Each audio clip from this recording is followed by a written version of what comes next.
Amit Shah versus Osho जातिवाद के मुद्दे पर ओशो से किसी ने कहा, आप किसी हरिजन के घर क्यों नहीं ठहरते? बोले, मैं तो नहीं ठहरूंगा। जबकि अमित शाह दलितों के घर जाकर खाना खाते हैं। इससे तो लगेगा क्या ओशो जातिवादी थे और क्या अमित शाह जातिवाद के खिलाफ हैं? लेकिन सिचुएशन इसके ठीक उलट है। थोड़ा सा जूम इन करके देखिए, ओशो क्या कह रहे हैं। वे कह रहे हैं कि मैं इंसानों के घर ठहरता हूं, क्या ब्राह्मण क्या दलित मैं नहीं देखता। जो लोग ये जात पात के बंधन तोड़ चुके हैं, मैं उन इंसानों के घर ठहरता हूं। वही डॉक्टर अंबेडकर वाली बात, एनिहिलेशन ऑफ कास्ट, ये है ऑब्जेक्टिव, यानी जाति को ही खत्म कर दो, क्योंकि जब तक कास्ट है तब तक आउटकास्ट रहेंगे। लेकिन बीजेपी क्या करती है? वो करती है कास्ट मैनेजमेंट। बीजेपी के टॉप ब्रास ने अपने नेताओं को कहा, इलेक्शन आ रहे हैं, जाओ दलितों के घर खाना खाओ। दलितों को अपने घर नहीं बुलाएंगे, अपनी डाइनिंग टेबल पर बैठकर खाने के लिए उनके घर जाएंगे। लेकिन चलो ठीक है, अब कुछ बीजेपी नेता ये एक्टिंग भी नहीं कर पाए, वे अपना खाना बाहर से ही ले गए।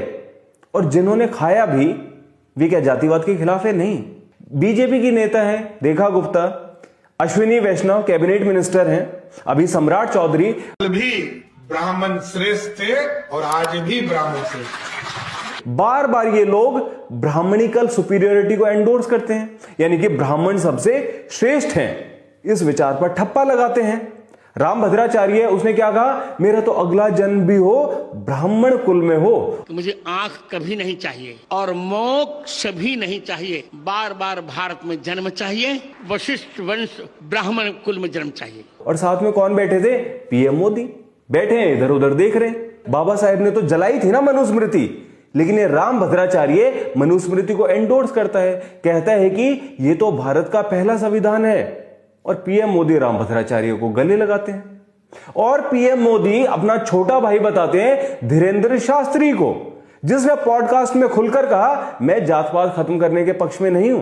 क्या ऐसा हो सकता है कि हिंदू एक करने के लिए हम और आप कभी अंतर जातीय शादी कर ले? जात पात खत्म करने का तब होगा जब हम उनसे मिलना जुलना बैठना शुरू करेंगे। हम पहली बात तो जात पात खत्म करने के पक्ष में नहीं।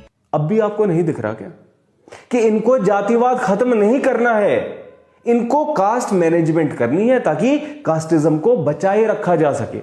आरएसएस के जितने भी हेड हैं किस जाति से हैं? कुछ लोगों को लेकिन बात समझ में आ ही नहीं रही। उनको टैग करो इस रील के कमेंट्स में, शेयर करो ये रील उनके साथ, ताकि उनके भेजे में कुछ जाए।